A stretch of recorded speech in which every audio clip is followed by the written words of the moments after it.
សួ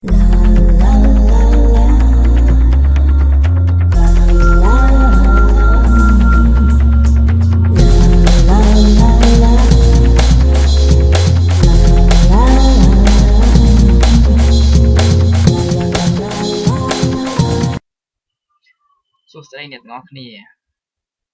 នៅថ្ងៃនេះខ្ញុំនឹងបង្រៀនអ្នកទាំងអស់គ្នានៅភាគ2ជាបន្តទៅទៀតហើយរូបអំវាំងមូលនៅកន្លែងនេះវាអាចមានច្រើនជាង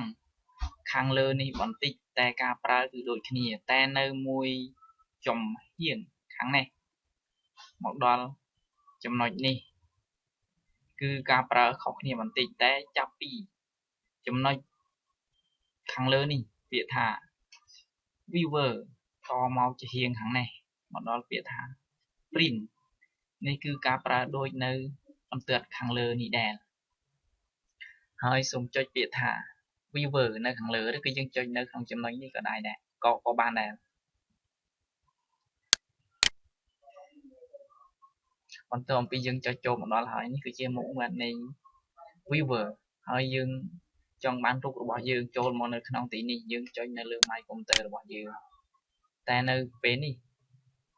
រូបរបស់ខ្ញុំមិនបានទុកនៅក្នុង my computer ទេខ្ញុំទុកនៅលើ desktop ហើយខ្ញុំចូលទៅកាន់ desktop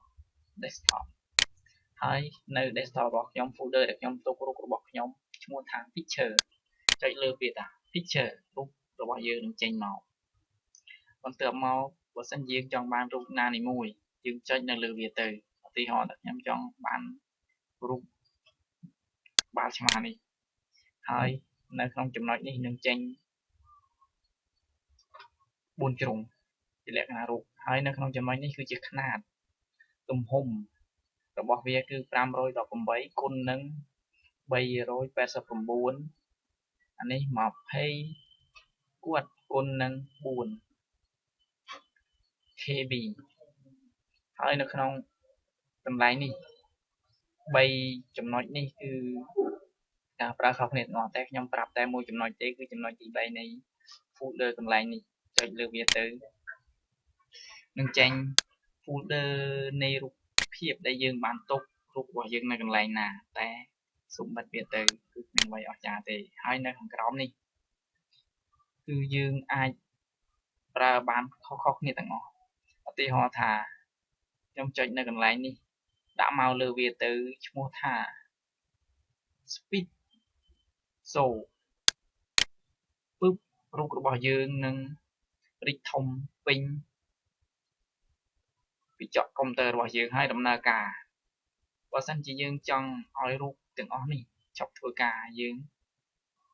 ចុចលើវាមួយហើយចុចមកខាងស្ដាំយកពាក្យថា clock រូបរបស់យើងនឹងបិទទៅវិញ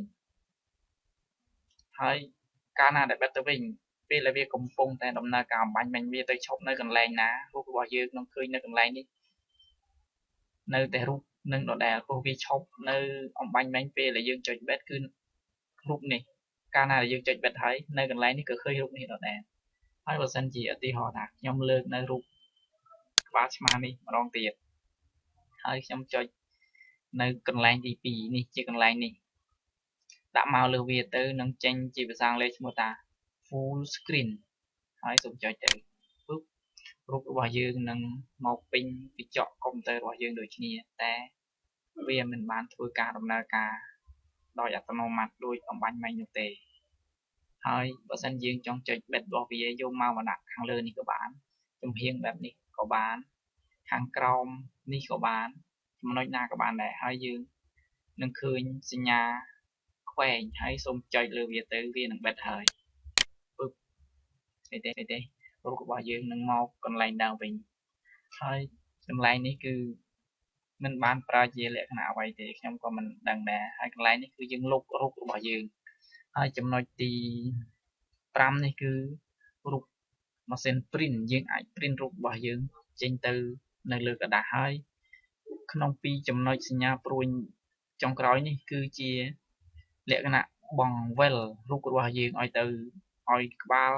ទៅក្រោមមកលើជំហានស្រេចតែចិត្តរបស់យើងត្រូវការឧទាហរណ៍ថាខ្ញុំចុចឲ្យសាកមើលពឹប ឃើញទេរូបរបស់យើងនឹងផ្អៀងភ្លាមពឹប